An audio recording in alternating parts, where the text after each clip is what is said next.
أعوذ بالله السميع العليم من الشيطان اللعين الرجيم.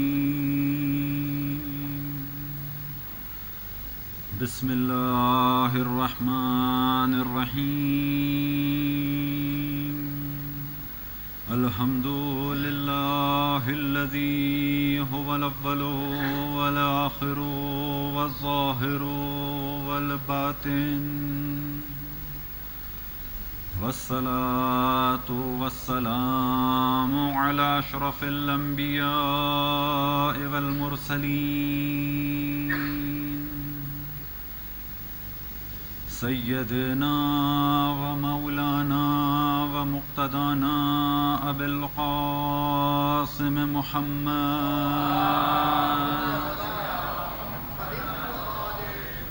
وعلى أهل بيته الطيبين الطاهرين المعصومين المنتجبين، سيما بقية الله في الأراضين، أرواحنا وأرواح العالمين لتراب مقدمه الفداء، ولعنة الله على أعدائهم ومنكر فضائلهم وغاصب حقوقهم إلى قيام يوم الدين. صلاة.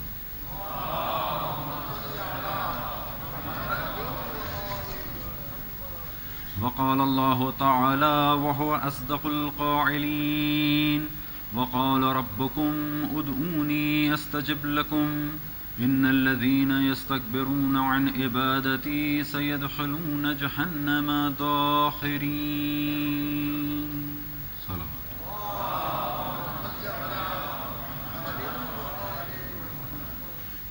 خداوند تبارک و تعالیٰ کا ارشاد ہے: اور تمہارا پالنے والا یہ کہتا ہے تم مجھے پکارو میں تمہارا جواب دوں، اور وہ لوگ جو تکبر کے عالم میں میری عبادت سے روگردانی کرتے ہیں وہ عنقریب جہنم میں داخل کیے جائیں گے۔ دعا کے موضوع پہ گفتگو جاری ہے، اور انشاءاللہ اگر خدا نے مہلت دی تو یہ سلسلہ جاری رہے گا۔ ایک سوال جو ذہن میں اٹھتا ہے بعض دفعہ، اور بعض دفعہ دشمنوں کی طرف سے اعتراض کی صورت میں بھی آتا ہے، کیا غیر خدا سے مدد مانگی جا سکتی ہے؟ تو اس کا جواب یہ ہے کہ غیر خدا سے مدد مانگی جا سکتی ہے، لیکن ایک شرط کے ساتھ کہ انسان اس بات کو جانتا ہو اور مانتا ہو کہ جو بھی ان کے پاس ہے وہ سب خدا ہی کا دیا ہوا ہے۔ یہ اعتراض عام طور پہ ان لوگوں کی جانب سے ہوتا ہے جو اپنے آپ کو توحید کا ٹھیکیدار سمجھتے ہیں، اور کمال یہ ہے کہ اعتراض ہم پہ ہو اور یہ ذہن میں رہے کہ اگر کوئی ہمارے عمل سے بات ہو، مثال کے طور پہ کوئی کہے کہ آپ ایسا شرک کا کام کرتے ہیں یا یہ، تو بالآخر کہا جائے گا کہ اگر مان بھی لیا جائے کہ یہ کام غلط ہے، یا اگر مان بھی لیا جائے کہ یہ کام شرک ہے، اگر مان لیا جائے تو بھی یہ کہا جائے گا کہ یہ عمل اگر شرک ہے بھی تو عملی طور پہ ہے، ہم خدا کی ذات میں یا صفات میں شرک کے قائل نہیں، وہ کہ یہ بھی شرک نہیں ہے، یہ بیان ہوگا۔ اور افسوس یہ کہ جو اس قسم کے موضوعات کو اٹھائیں وہ ان چیزوں کو بھلا دیتے ہیں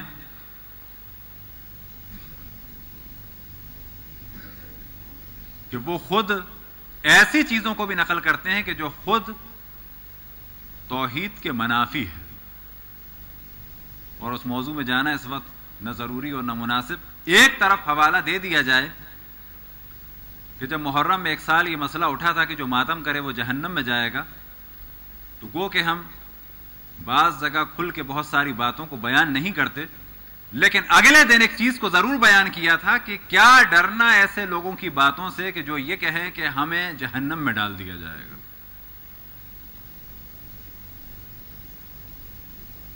کیونکہ یہ باتیں وہ لوگ کر رہے ہیں کہ جو صرف ہمیں جہنم میں نہیں ڈالتے، وہ خدا کی ٹانگ کو بھی جہنم میں ڈال چکے ہیں.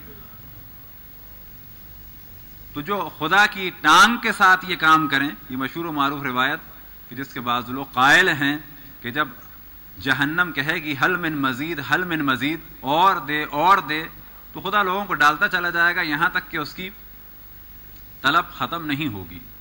اور پھر معاذ اللہ معاذ اللہ معاذ اللہ، 1000 دفعہ معاذ اللہ، کہ پھر بقول ان لوگوں کے کہ خدا اپنی ٹانگ جہنم میں ڈال دے. کون سی ٹانگ؟ بائیں ٹانگ. جو خدا کی ٹانگ جہنم میں ڈالنے سے نہ گھبرائیں، اگر وہ ہمیں ڈال دیں تو کون سی پریشانی کی بات ہے. اور جن کے کہنے سے کچھ نہیں ہو سکتا تو ہمیں گھبرانے کی ضرورت کیا ہے؟ تو یہ جواب ہے. دونوں چیزوں کا کوئی اعتراض کرے تو انسان آئینہ دکھا دے کہ اگر یہ غلطی ہے بھی، اگر ہمارا یہ عمل ہے بھی، تو یہ بالآخر ہمارا عمل کی حد تک ہے. ہم خدا کی ٹانگ کو جہنم میں نہیں ڈال سکتے. پہلی چیز یہ کہ خدا سے اگر مدد مانگی جائے تو بالکل صحیح ہے، اور اگر خدا کی مخلوق سے مدد مانگی جائے تو وہ بھی بالکل صحیح ہے، کیونکہ خدا کی سنت یہی رہی ہے. اگر خدا چاہتا تو خود شفا دیتا، دوا میں اثر نہ رکھتا. لیکن خدا نے اس دنیا کو اس طریقے سے چلایا کہ ہر چیز کا ایک سبب قرار دیا. اس کی وجہ سے یہ ہوگا، اس کی وجہ سے یہ ہوگا. یہ ایک سبب اور مسبب کا سلسلہ خدا نے جاری کیا. حتیٰ روایتوں میں بیان ہوا کہ جناب موسیٰ نے ایک دفعہ دوا استعمال نہیں کی اور کہا کہ میں چاہتا ہوں کہ تم مجھے شفا دے. تو خدا نے وہی فرمائی کہ اس دوا میں اثر میں نے ہی رکھا ہے. لہذا جب تک ہم دنیا میں ہیں یہ سلسلہ جاری ہے. اور ساتھ ہی بہت ساری ایسی چیزیں ہیں کہ جن کی طاقت سے ہم آشنا نہیں، خود کشش ثقل اس سے ہم آشنا نہیں. بالآخر ایک چیز ہے. خدا نے آکسیجن کے ذریعے لوگوں کو زندہ رکھا، کیا یہ شرک ہے؟ خدا نے پانی کے ذریعے سے وجعلنا من الماء کل شیء حی، تمام انسانوں کو اور مخلوقات کو زندہ رکھا، کیا یہ شرک ہے؟ یہ شرک نہیں ہے، خدا نے زندہ رکھا ہے. اگر کوئی دوا استعمال کرے اس نیت سے کہ میں نے اب دوا لے لی ہے، اب دیکھوں خدا کیا کرتا ہے، اب دیکھوں کیسے مجھے موت آتی ہے، یہ شرک ہے. اگر کوئی دوا لیتا ہے اس نیت سے کہ یہ خدا کی بنائی ہوئی دوا ہے، اگر خدا کی مصلحت ہوئی، اگر خدا نے اجازت دی تو میری طبیعت صحیح ہو جائے گی، بیماری دور ہو جائے گی، یہ شرک نہیں بلکہ عین توحید ہے یہ دوا کھانا. لہٰذا اگر کوئی ائمہ سے مدد مانگتا ہے یہ سوچ کے کہ یہ معاذ اللہ خدا ہیں یا خدا کے مقابلے میں کوئی ہے یا خدا چاہے یا نہ چاہے ائمہ مدد کریں گے، یہ غلط ہے. لیکن کوئی بھی مومن ایسا کبھی تصور نہیں کرتا، کیونکہ جب ہم اس بات کے قائل ہو گئے کہ رسول اللہ نے فرمایا اول ما خلق اللہ نوری، سب سے پہلے خدا نے میرے نور کو خلق کیا. وَعَلَىٰ أَنَا وَعَلِيٌّ مِّن نُورٍ وَاحِدٍ، اور میں اور علی ایک نور سے ہیں. اس کا مطلب ہم قائل ہیں کہ رسول اللہ ایک زمانہ تھا کہ وہ نہیں تھے، بعد میں اللہ نے ان کے نور کو خلق کیا، اور اس کا نتیجہ کیا نکلا کہ مولا علی بھی ایک زمانے میں نہیں تھے، خدا نے ان کے نور کو خلق کیا. ہم کب کہتے ہیں کہ مولا علی یا رسول اللہ یا ائمہ خدا ہیں؟ بلکہ ہم یہ کہتے ہیں کہ خدا کے مقرب ترین بندے ہیں، اور خدا نے ان کی عبادت کی وجہ سے، ان کے درجات کی وجہ سے ان کو ایک ولایت اپنی دی ہے. لہٰذا اب چاہے کوئی خدا سے دعا مانگے ائمہ علیہ السلام کے نام کے ذریعے سے، چاہے کوئی دعا مانگے ائمہ علیہ السلام کے وسیلے سے کہ یا اللہ تجھے واسطہ ہے ان ہستیوں کا، اور چاہے کوئی سیدھے سیدھے ائمہ علیہ السلام سے مانگے، حضرت عباس سے مانگے کہ میری یہ مشکل حل کر دیں، یہ عین توحید ہے. صلوات پڑھیں پر محمد والے.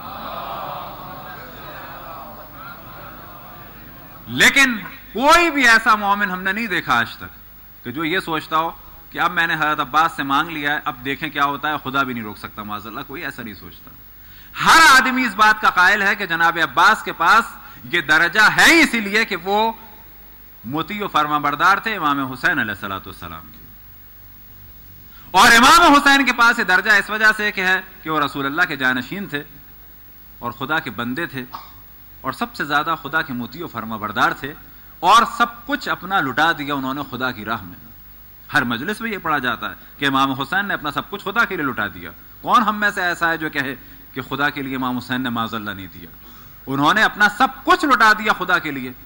اب اگر کوئی امام حسین سے توسل کرے تو عین توحید ہے، کیونکہ ہم نہیں کہہ رہے کہ وہ خدا کے مقابلے میں معاذ اللہ ہیں، بلکہ یہ کہہ رہے ہیں کہ جو کچھ ان کے پاس ہے وہ خدا کا دیا ہوا ہے، جیسا کہ خود خدا نے ہمیں توحید کی تعلیم دی قرآن میں، اور جناب عیسیٰ کی حکایت فرمائی، انی اخلق لکم من الطین کہیئۃ الطیر فانفخ فیہ فیکون طیرا باذن اللہ، میں مٹی سے تمہارے لیے ایک پرندے جیسی چیز بناؤں گا، پھر میں اس میں پھونکوں گا، پھر وہ پرندہ بن جائے گا۔ کیسے؟ باذن اللہ۔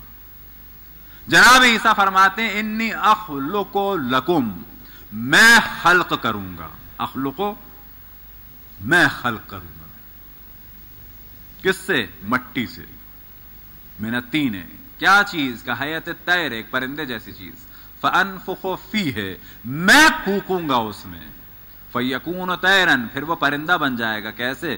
باذن اللہ۔ جناب عیسیٰ پرندے کے خالق ہیں، کیسے؟ باذن اللہ۔ ائمہ علیہ السلام میں شفا دے سکتے ہیں، کیسے؟ باذن اللہ۔ صلوات پڑھے بر محمد والے محمد۔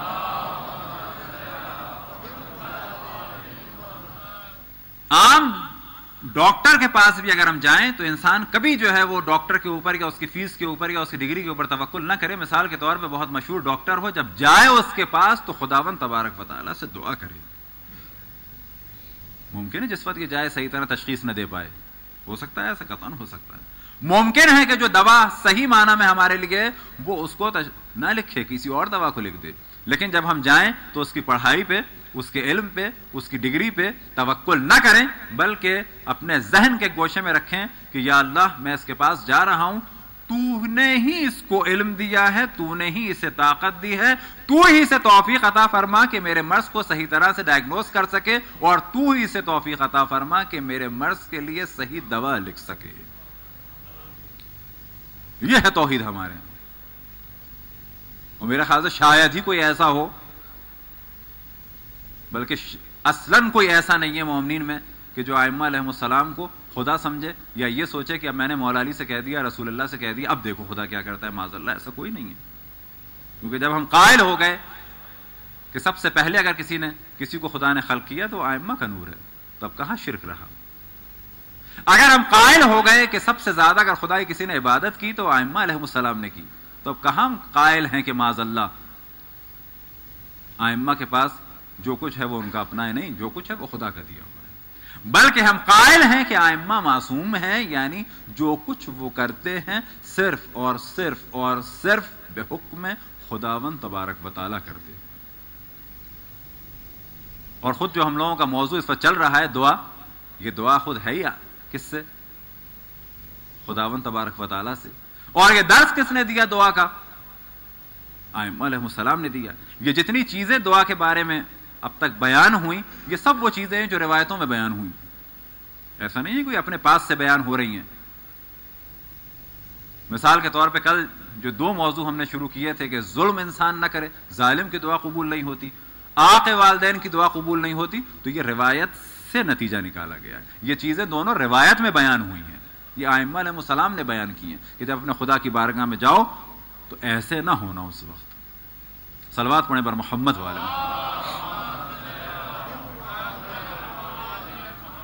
کچھ اور موضوعات بھی بعض دفعہ ذہن میں آ سکتے ہیں، کسی کے ذہن میں کوئی سوال ہو، کوئی اعتراض ہو اس قسم کا، البتہ جو مختصر سی گنجائش ہو سکتی ہے اس میں بیان کیا جا سکتا ہے۔ ایک سوال آج ایک مومن نے کیا، وہ یہ تھا کہ اگر کوئی خمس نہ نکالتا اور عزاداری کرے تو کیسا ہے؟ یہ دو صورت میں ہو سکتا ہے۔ مثال کے طور پہ اس شخص نے ابھی کمایا اور ابھی اس مہینے کی تنخواہ عزاداری میں لگا دی، یہ قطعاً اس نے ایک نیک کام کیا۔ جب اس پہ خمس واجب ہوا اس نے خمس ادا نہیں کیا، قطعاً گناہ کیا، یہ الگ ہے، وہ الگ ہے۔ لیکن اگر اس نے اس پیسے سے عزاداری کی یا اس پیسے سے کوئی بھی کام کیا کہ جس پہ خمس واجب ہو چکا تھا، تو بلا شک اس میں ائمہ کی طرف سے اجازت نہیں تھی۔ کس حد تک کہ جو اس نے پیسہ خرچ کیا، لیکن اگر اس دوران رویا ہے تو رونے کا ثواب تو ملے گا. وہ پیسہ ایسا تھا کہ جس پہ خمس واجب تھا، وہ الگ مسئلہ ہے. وہ پیسہ جو یہ خرچ کر چکا عزاداری پہ یا کسی اور نیک کام پہ کہ جس پہ خمس ہی واجب نہیں ہوا، اس کا اسے قطعاً ثواب ملے گا. اب اگر یہ گناہ گار بھی کیوں نہ ہو تو اس کو اس گناہ کی سزا ملے گی. مثال کے طور پہ کوئی حرام طریقے سے پیسہ کماتا ہے اور کوئی نیک کام اس سے کرتا ہے تو اسے ثواب نہیں ملے گا. لیکن بالفرض اگر مجلس کرتا ہے تو ظاہر اس تبرک کا بھی ثواب نہیں ملے گا، کیونکہ حرام پیسے سے ائمہ کے نام پہ اگر کھلایا کوئی فائدہ نہیں ہوا اسے. لیکن اگر اس دوران رویا گریا کیا، اس کا ثواب ضرور ملے گا. ایسا نہیں ہے کہ خدا اس عمل کو اس کی وجہ سے، اس عمل کو اس کی وجہ سے ضائع کر دے. ایک اور چیز جو بہت زیادہ ذہن میں آتی ہے اور ساتھ ساتھ آپ کو اس کی ایک مثال بھی دی جائے. ایک چیز یہ ذہن میں آتی ہے کہ اتنا پیسہ اس میں لگا دیا، اتنا پیسہ مثلا عزاداری سید الشہداء میں لگا دیا، اتنا پیسہ اس نیک کام میں لگا دیا، بہتر تھا کسی ویلفیئر کے کام میں لگا دیا جاتا. اس چیز کے بارے میں خود بعض جگہ ائمہ کی تاکید آئی ہے کہ جس میں ایک مثال آپ کے سامنے پیش کر دی جائے کہ جس وقت امام محمد باقر علیہ الصلوۃ والسلام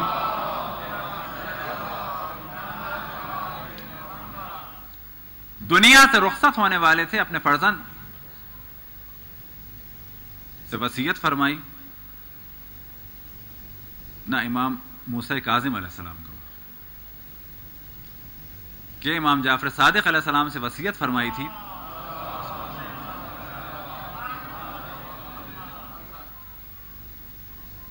امام محمد باقر علیہ السلام نے امام جعفر صادق علیہ السلام سے معذرت وصیت فرمائی تھی کہ جب میں دنیا سے رخصت ہو جاؤں تو کیا کرنا. منا میں ایک پیسہ مخصوص فرمایا امام محمد باقر علیہ السلام نے، اور وصیت فرمائی چھٹے امام سے کہ جب میں دنیا سے رخصت ہو جاؤں تو منا میں میرے اوپر گریا کروانا، اور یہ پیسے مخصوص اس کام کے لیے. کس کے لیے؟ کہ منا میں حج کے ایام میں مجھ پہ گریا کروانا. کیا اس زمانے میں غریب غربا نہیں تھے؟ لیکن دین بچانا ہر چیز سے زیادہ ضروری تھا. یہ کس لیے تھا کہ جب گریا ہوگا منا میں تو لوگوں کو ائمہ کے بارے میں پتہ چلے گا، ان کی مظلومیت کے بارے میں پتہ چلے گا. لہٰذا امام نے وصیت فرمائی اور اپنے فرزند امام جعفر صادق علیہ الصلوۃ والسلام کو حکم دیا کہ ایک مال وقف کرو. کس چیز کے لیے؟ کہ اس سے منا میں میرے اوپر گریا ہو. عزاداری کے مختلف فوائد ہیں.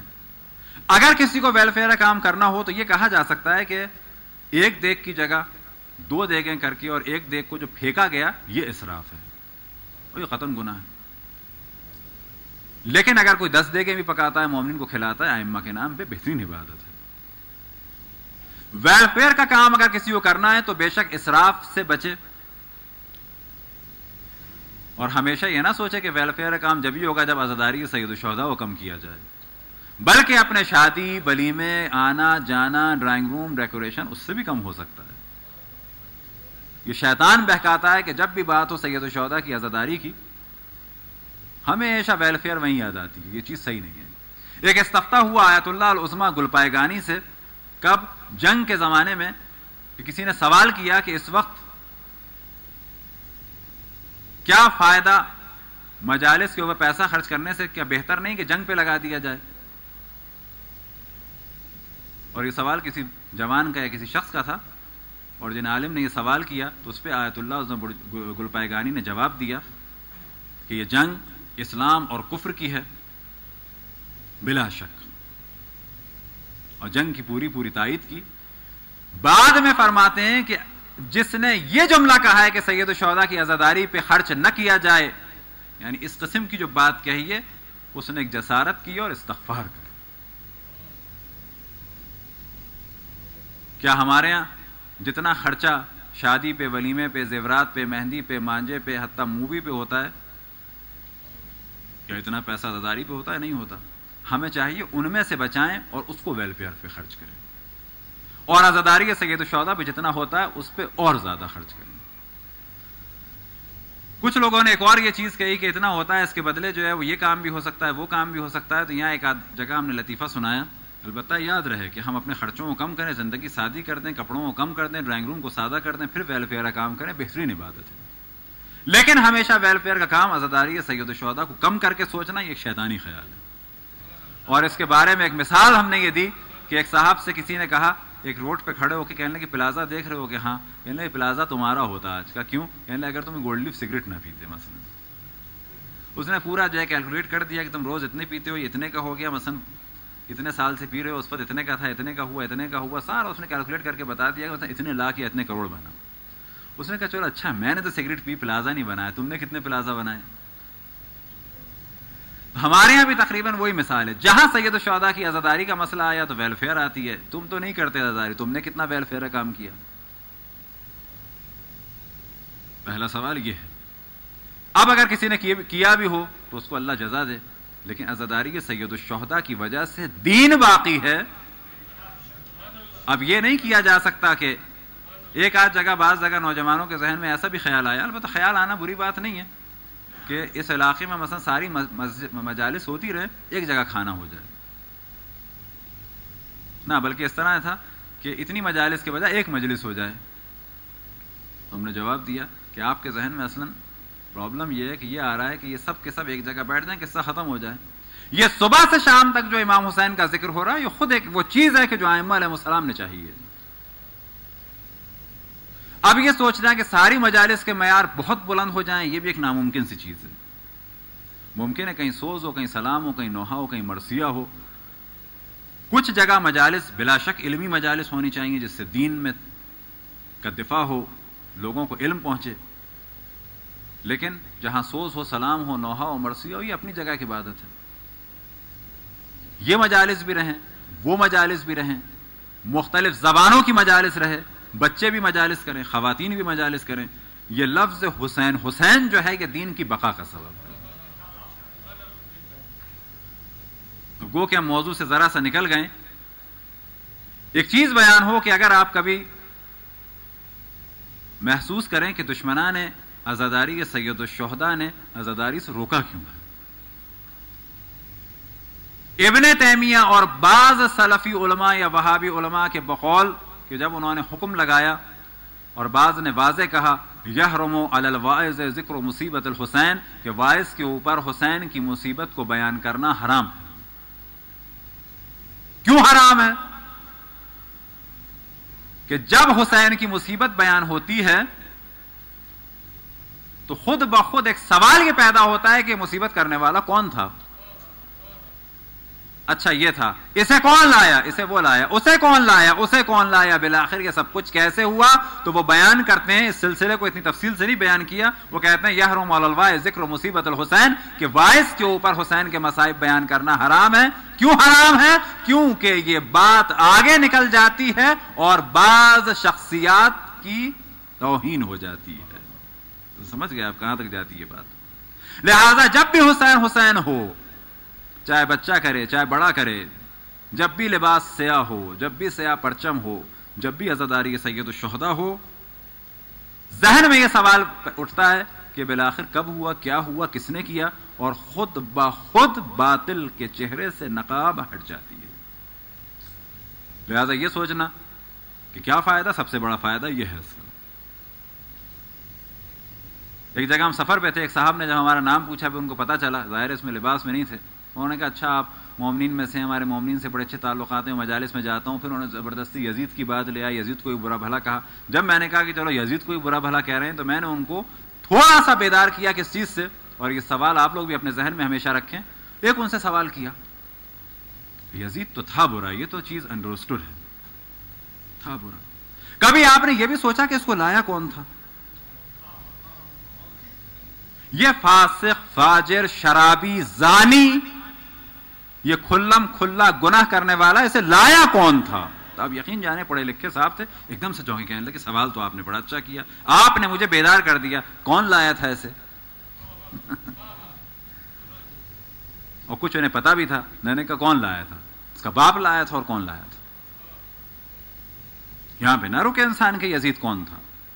اب یہ سلسلہ جو رخ چلتا ہے تو پھر بالآخر نہیں رکتا ہے. لہذا بہتر ہے, جب دیکھا کہ یہ سلسلہ ہے کہ جب بھی حسین حسین ہو یہ مشکل ہو جاتی ہے, لہذا حسین حسین نہ ہو یہ بہتر ہے. یہ پریشانی ہے لفظ حسین حسین سے، یہ پریشانی اس وجہ سے ہے۔ لہٰذا یہ سوچنا کہ ہم 100 آدمی مل کے ایک جگہ کریں، نہیں، 100 آدمی الگ جگہ کریں گے، 100 گھنٹے جو عزاداری ہو رہی ہے اس کی خاص برکت ہے۔ صلوات پڑھیں بر محمد والے محمد۔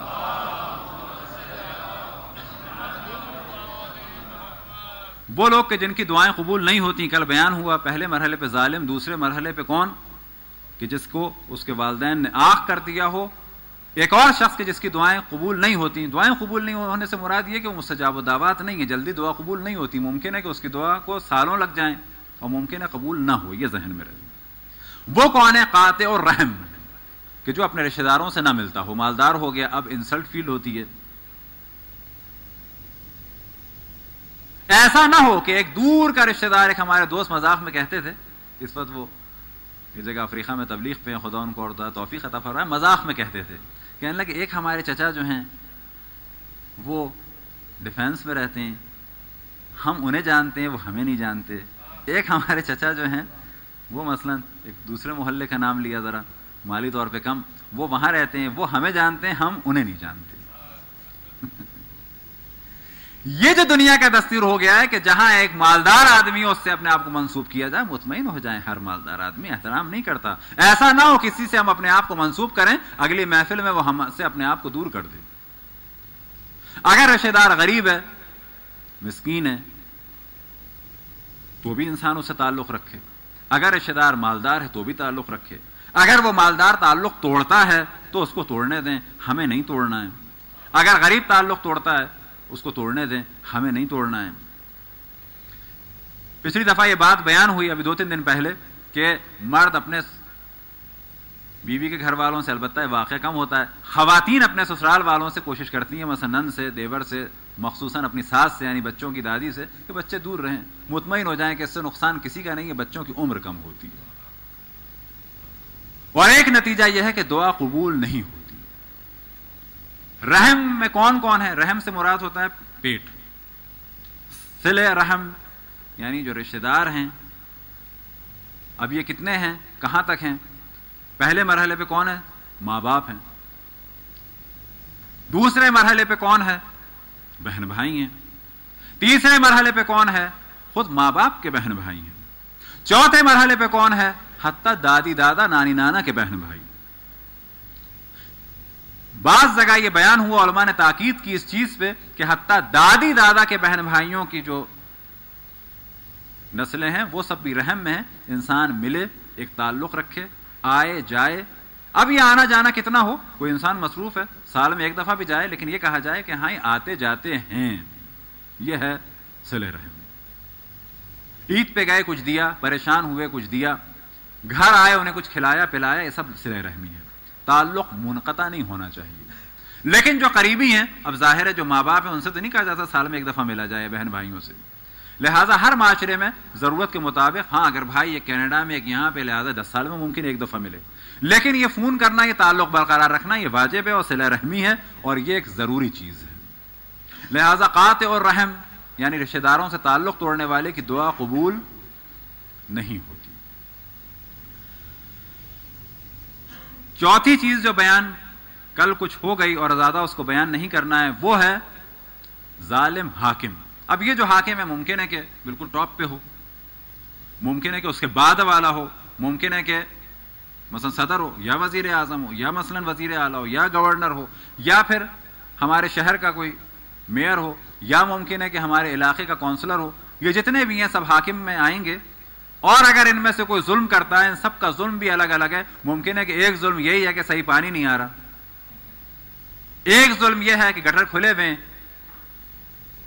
یہ خود ایک بہت بڑا ظلم ہے کہ مین روڈ پہ اگر آپ دیکھیں بعض جگہ پاکستان میں کہ اسکوٹر چلاتا ہوا کوئی شخص آ رہا ہے تو مین ہول کھلا ہے، یا یہ اس میں جائے گا اور مرے گا، یا بالآخر ادھر جائے گا تو کوئی بس والا مارے گا، یا اس نے اسپیڈ کم کر دی تو پیچھے سے مار دے گا۔ اس کا جواب دینا ہوگا ان حاکموں کو۔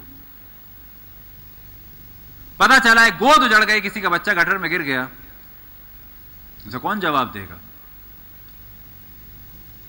اس کا جواب حاکموں کو دینا ہوگا۔ ظالم حاکم سے یہ نہ سمجھے کہ جس کے ہاتھ میں تازیانہ ہو، ہر وقت وہ لہراتا ہو، لوگوں کو مارتا ہو، اس کے جیل میں لوگ ہوں. ہر وہ حاکم کہ جو صحیح معنی میں رعایا کا حق ادا نہیں کر رہا ہو، کرنے کے باوجود کہ وہ کر سکتا ہو، اس کے باوجود اگر نہ کر رہا ہو تو یہ ظالم ہے اور اس کی دعائیں قبول نہیں ہوں گی، چاہے یہ سب سے بڑا ہو یا اس کے بعد ہو یا اس کے بعد ہو یا اس کے بعد ہو، یا حتیٰ وہ ہمارے علاقے کا کونسلر ہی کیوں نہ ہو.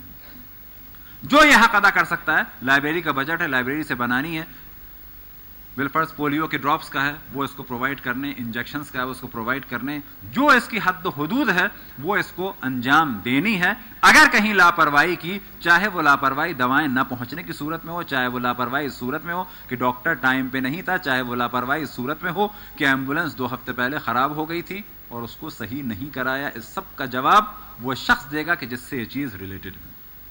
اب ظاہر ایمبولینس خراب ہونے کا جواب صدر تو نہیں دے گا، لیکن ایک ڈیم ٹوٹنے کا جواب تو بالآخر دینا ہوگا. پانی نہ ہونے کا آپ کو تعجب ہوگا کہ کراچی میں بعض ایسے علاقے ہیں کہ ایک صاحب نے خود اس محلے کے بیان کیا کہ وہ پائپ لائنز گزرتی ہیں ندی نالوں سے، اور جس وقت پانی بند کر دیا جاتا ہے تو ندی نالے کا پانی سارا اس میں آ جاتا ہے، گٹر کا پانی. کس میں؟ پائپ لائن میں، کراچی میں، انٹرنیشنل سٹی. یہ سارا پانی آ جاتا ہے اورنگی کے علاقے میں. وہ بتاتے ہیں کہ سب گٹر سے اندر آ جاتا ہے. ابھی ممکن ہے 3 سال پہلے تک تو تھا، اب ممکن ہے ریپیئر ہو گیا ہو تو الگ. کہنے لگے جب وہ بند ہوا تو سب وہ پانی گٹر کا اندر چلا جاتا ہے. اب جو دوبارہ وہاں سے پانی کھولتے ہیں تو یہ گٹر کا پانی اور مختلف سارا پانی جو ہے فوارے کی طرح نکلنا شروع ہوتا ہے. اور ہمارے گھر میں ان صاحب کے بقول نل میں تقریباً آدھے گھنٹے سے 20 منٹ تک پہلے گٹر کا بدبودار پانی آتا ہے. اور جب صاف پانی بھی آنے لگتا ہے کہ جس کو ہم لوگ استعمال کرتے ہیں، لیکن ایک بدبو سی اس میں ضرور محسوس ہوتی ہے. اب اگر کچھ لوگ بیمار ہو جائیں، ہیپیٹائٹس کے مریض ہو جائیں، اس کا جواب کون دے گا؟ بلا شک یہ حاکم اور اس کے عمال، ان کی دعائیں قبول نہیں ہوتی. یعنی حاکم اور اس کے جو کارندے ہیں، وہی جتنے بیان ہو گئے، ان سب سے پوچھ گچھ ہوگی. انہی میں سے کہ اہم ترین شخص جس کی دعا قبول نہیں ہوتی وہ جو ٹیکس وصول کرتا ہے. البتہ اب تو الگ طریقہ ہے. جو سابقہ زمانے میں تھا وہ بہت زیادہ ظلم کی سی کیفیت تھی کہ اناج ہو یا نہ ہو اتنے من گندم دینا ہے. پتہ چلا اس سال قحط پڑ گیا تو بھی جا رہا ہے، کھانے کے لیے کچھ نہیں ہے. یہ خراج وصول کرنے والوں کے لیے مخصوص تاکید آئی ہے کہ ظالم حاکم کی طرف سے جو لوگ خراج وصول کرتے ہیں ان کی دعائیں قبول نہیں ہوتی. وہ چیز جو ہم نے پہلے درس میں بیان کی تھی کہ دعا کا اثر معاشرے میں بھی پڑتا ہے، وہ یہ چیز ہے کہ جب ائمہ علیہم السلام نے ان چیزوں کو بیان کیا کہ ظالم حاکم کی دعا قبول نہیں ہوتی، خراج لینے والے کی دعا قبول نہیں ہوتی، اس کے عمال کی دعا قبول نہیں ہوتی، تو خود بخود ان باتوں کا اثر پڑتا ہے معاشرے کے اوپر. حرام کھانے والے کی دعا قبول نہیں ہوتی. اب اگر کوئی چاہے کہ اس کی دعا قبول ہو لہذا حرام نہ کھائے. اب جب وہ حرام نہیں کھائے گا اور ہر شخص یہ چاہے گا کہ میں ان میں سے ہو جاؤں کہ جن کی دعائیں قبول ہوتی ہیں، میں ان میں سے ہو جاؤں جن پہ بلائیں نازل نہ ہو، تو لہذا وہ حرام کھانا چھوڑے گا. اور جب حرام کھانا چھوڑے گا تو معاشرے میں عدل اور انصاف ہوگا. لہذا یہ سوچنا کہ دعا کا تعلق فقط اور فقط ایسے ہی ہے کہ کوئی آدمی، بوڑھا آدمی کونے میں بیٹھے ہو دعا کرے، نہیں. اس دعا کا تعلق ڈائریکٹ معاشرے سے ہے کہ جس کی ایک مثال یہ دی جا سکتی ہے کہ وضو اور غسل کو انسان انڈیویجول عبادت نہ سمجھے. پہلے جو فقہی درس یہاں پہ ہوا اس میں اس کو بیان کیا تھا. حتیٰ وضو اور غسل اور نماز کا تعلق بھی معاشرے سے ہے. وہ کیسے؟ وہ ایسے کہ وضو اور غسل میں شرط ہے کہ جو پانی استعمال کریں وہ غصبی نہ ہو، کسی کا حق نہ ہو. جس جگہ وضو یا غسل ہو رہا ہو، جہاں پانی گر رہا ہو، وہ جگہ غصبی نہ ہو. جس جگہ نماز پڑھ رہے ہیں وہ جگہ غصبی نہ ہو. اب اگر کوئی شخص 2 رکعت نماز پڑھنا چاہے تو اس کو تمام ان حرام کاموں سے بچنا پڑے گا. ایک حرام کام جو ہمارے معاشرے میں بہت زیادہ عام ہے اور اس کو بڑے آرام سے ہضم کر لیا جاتا ہے، وہ کیا ہے؟ ایک دوسرے کی وراثت پہ قبضہ کر لینا. پتہ چلا جس گھر میں ہم ہیں، دادا نے ہمارے اپنی بہنوں کا حق مارا، والد نے ہمارے اپنی بہنوں کا حق مارا، ہم نے اپنی بہنوں کا حق مارا. مطمئن ہے کہ نمازیں پڑھ رہے ہیں جبکہ نمازیں نہیں ہو رہی. کیوں نہیں ہو رہی؟ جگہ غصبی ہے. مطمئن ہے وضو ہو رہا ہے، وضو نہیں ہو رہا کیونکہ جگہ غصبی ہے. مطمئن ہے غسل ہو رہا ہے، غسل نہیں ہو رہا کیونکہ جگہ غصبی ہے. چاہے ایک غسل ہو، چاہے ایک وضو ہو، چاہے ایک 2 رکعت نماز ہو، چاہے دعائیں مانگنے کا سلسلہ ہو، صحیح معنی میں اگر کوئی دعا کرنے والا بننا چاہے تو ان تمام ناانصافیوں سے بچنا ہوگا، اور جب ان ناانصافیوں سے بچیں گے تو نتیجہ کیا ہوگا؟ عدل اور انصاف۔ لہذا نماز، روزہ، وضو، غسل اور دعا کا تعلق ایک عادلانہ نظام سے ہے کہ اگر ایک بڑی تعداد اس پہ عمل کرنا چاہے تو پوری دنیا میں ایک عادلانہ نظام ہو سکتا ہے۔ صلوات پڑھیں پر محمد والے محمد۔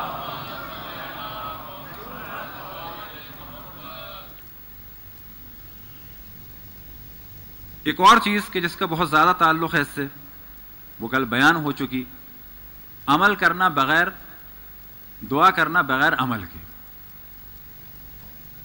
یہ پہلے بھی دعا کے مقدمات میں بیان ہو گئی، اور دعا کرنے والے کی خصوصیت میں بیان ہو گئی کہ ان لوگوں میں سے نہ ہو کہ عمل نہ کرے، بلکہ عمل کرے اس کے بعد دعا کرے، عمل کرے اس کے بعد خدا پہ توکل کرے۔ ایک اور چیز کہ جس کی دعا قبول نہیں ہوتی، یعنی مشکل سے ہوتی ہے، کون؟ وہ شخص کہ جب بلا نازل ہو اس پر صرف خدا کو یاد کرے۔ بلا نازل ہونے سے پہلے خدا کو بھولا ہوا تھا، بلا جیسی ٹل گئی پھر خدا کو بھول گیا۔ بلکہ کمال یہ ہے کہ انسان بلا نازل ہونے سے پہلے بھی خدا کو یاد کرے۔ یہ پہلے بھی ایک دن بیان ہوا کہ اپنے بارے میں، اپنے بچوں کے بارے میں، ہاری کے بارے میں، بیماری کے بارے میں، گھر کے بارے میں، ہر مشکل کے بارے میں انسان سوچتا چلا جائے تو اس کو احساس ہوگا کہ میری تو اتنی حاجتیں ہیں خدا سے وابستہ کہ اگر ان کو لکھنا چاہوں تو پوری ایک فائل بن جائے گی۔ میری صحت صحیح رہے، اب آ جائیں صحت میں، میری آنکھیں صحیح رہے، میری پلکیں صحیح رہے، میری بھویں صحیح رہے۔ کیا کبھی ہم نے اپنے ناخون کے بارے میں دعا کی کہ اگر یہ ناخون ان میں فنگل انفیکشن ہو جائے تو بدہیبت ہو جائیں گے، کالے ہو جائیں گے؟ اگر ان ناخونوں میں ایک انفیکشن ہو جائے تو ہم ہزاروں روپیہ خرچ کر دیں گے، جب تک یہ ناخون سالم ہے اس وقت تک نہ ہم خدا کا شکر کرتے ہیں، نہ ہی خدا سے دعا کرتے ہیں۔ اور باقی وہ چیزیں کہ جس کا تعلق ہماری صحت سے ہے، ان ہر چیز کے بارے میں، جو نعمتیں خدا کی ہیں ان کے بارے میں، اور وہ مشکلات جو آ سکتی ہیں اور وہ نعمتیں جن کی ہمیں خواہش ہے، ہر چیز کو انسان ذہن میں رکھے اور مانگنا شروع کرے اپنے بچوں کے بارے میں۔ مثال کے طور پہ بچوں کی پڑھائی کے بارے میں، بچوں کے ماحول کے بارے میں، بچوں کی شادی کے بارے میں، یا اللہ تو ہمیں ایسا گھر دے کہ جہاں بچے بگڑ نہ جائیں، یا اللہ تو ہمیں ایسا گھر دے جہاں بچے اچھی عبادت کر سکیں، یا اللہ تو ایسا گھر دے جس کے پڑوسی اچھے ہوں، ان کی وجہ سے ہمارے بچے بگڑ نہ جائیں۔ کیا اس موضوع میں ہم نے دعا کی؟ اب اگر ہم ایک اچھی جگہ گھر چاہتے ہوں اور گھر نہ ملے تو انسان خدا کا شکر کرے کہ شاید میرے بچے اس محلے میں بگڑ جاتے۔ ہمیشہ یہ نہ سوچے کہ میری خواہش تھی ایک بڑا گھر اور مجھے نہیں ملا، بلکہ بعض دفعہ یہ بھی سوچے کہ اگر یہ گھر مجھے مل جاتا تو ممکن ہے کہ میرے بچے بگڑ جاتے۔ خدا کا شکر ہے کہ میں اس محلے میں نہیں گیا، میں نے کوشش کی، مجھے اللہ نے اتنی توفیق نہیں دی، میں نے کاروبار کیا، اتنی ترقی نہیں ہوئی کہ بالفرض میں فلانے بڑے علاقے میں جا پاتا، بس میں نے کوشش کی، میں نے نیک کام بھی انجام دیے، خدا سے مدد بھی مانگی، میں دعائیں بھی کرتا رہا، ائمہ علیہ السلام توسل بھی کرتا رہا۔ اب جب نہیں ہوا اس کا مطلب ہے میری مصلحت میں یہی سب کچھ تھا کہ جو مجھے ملا ہے۔ اگر انسان قانع ہو جائے کہ جو اسے خدا نے دیا ہے اس پہ، تو زندگی آسان ہو جائے، اور اگر انسان ادھر ادھر دیکھتا رہے تو ہمیشہ مشکل ہوگی۔ ایک بڑا گھر، اس کے بعد کیا انسان راضی ہو جائے گا؟ ایک بڑا کاروبار، کیا انسان راضی ہو جائے گا؟ یہ بڑے بڑے تاجر کیا راضی ہو گئے خدا سے؟ کیا راضی ہو گئے کہ ہم تاجر ہو گئے، راضی ہو گئے؟ کیا سجدہ کرنے لگے خدا کی بارگاہ میں؟ مطمئن ہو جائیں کہ اگر ایک شخص قانع نہیں ہے تو اس کو ایک بڑا سا 5 اسٹار ہوٹل یا پلازا اس پر دبئی میں بھی دے دیا جائے تو بھی اس کا سر خدا کی بارگاہ میں نہیں جھکے گا۔ جو اس وقت اپنا سر خدا کی بارگاہ میں نہیں جھکا سکتا وہ کبھی نہیں جھکا سکتا۔ اس وقت بھی تو نعمتیں ہیں، کل اگر ایک ہوٹل ہو جائے گا تو اس وقت ہم کہیں گے اللہ نے ہمیں دیا ہی کیا، دوسرا تو ہے نہیں۔ اللہ نے ہمیں دیا کیا؟ اس ہوٹل کو دے دیا، اس کو چلانے کے لیے پیچھے سے کوئی بینک بیلنس دیا، اس نے ہمیں یہ نہیں دیا، اس نے ہمیں یہ نہیں دیا۔ یہ سلسلہ انسان کا ہمیشہ چلتا رہتا ہے، لیکن جو قانع ہوتا ہے وہ ہر چیز پہ راضی رہتا ہے، بلکہ وہ چاہتا ہے کہ جو چیز مجھے پسند ہے وہ میں خدا کی راہ میں لٹا دوں۔ لن تنالوا البر حتى تنفقوا مما تحبون، تم نیکی تک اس وقت تک فائز نہیں ہو سکتے جب تک کہ جن چیزوں سے تم محبت کرتے ہو ان میں سے کچھ خدا کی راہ میں قربان کر دو۔ لن تنالوا البر حتى تنفقوا مما تحبون، خدا نے تو یہ چاہا کہ جن چیزوں سے تم محبت کرتے ہو ان میں سے کچھ قربان کر دو۔ لیکن ائمہ علیہم السلام کی وہ ذات ہے کہ جس جس چیز کو چاہا ان سب کو قربان کر دیا. اور کربلا میں تو اس قربانی کی معراج نظر آتی ہے کہ امام حسین غربت کے عالم میں منزل و منزل ہوتے ہوئے ایک ایسی جگہ پہنچے کہ جہاں زینب کا دل گھبرانے لگا. زینب نے سوال کیا کہ یہ کیسی منزل ہے؟ تو کچھ نے جواب دیا کہ اس منزل کو کرب و بلا کہتے ہیں، کچھ نے کہا کہ اسے نینوا کہتے ہیں. اور جب امام حسین نے یہ سنا اپنے سوال کے بعد تو امام کی ایک ندا بلند ہوئی، ہاں ہونا مقتلنا و مسفک دماءنا، یہ ہمارے قتل ہونے کی جگہ ہے، یہاں ہمارا خون بہایا جائے گا. اور جب یہ جملہ جناب زینب نے سنا تو گھبرا گئیں کہ اے بھیا یہ آپ کیا کہہ رہے ہیں؟ امام نے کہا ان اللہ شاء یرانی قتیلا و یراکن سبایا، اے بہن زینب خدا نے ارادہ کیا ہے کہ ہمیں قتل ہوتا ہوا دیکھے اور تمہیں اسیر ہوتا ہوا دیکھے.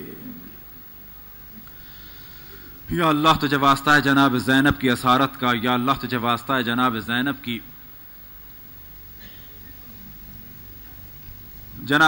کے مصائب کا، یا اللہ تجھے واسطہ ہے جناب زینب کے شکر کا، یا اللہ تجھے واسطہ ہے جناب زینب کے صبر کا، ہمارے گناہوں کو معاف فرما دے.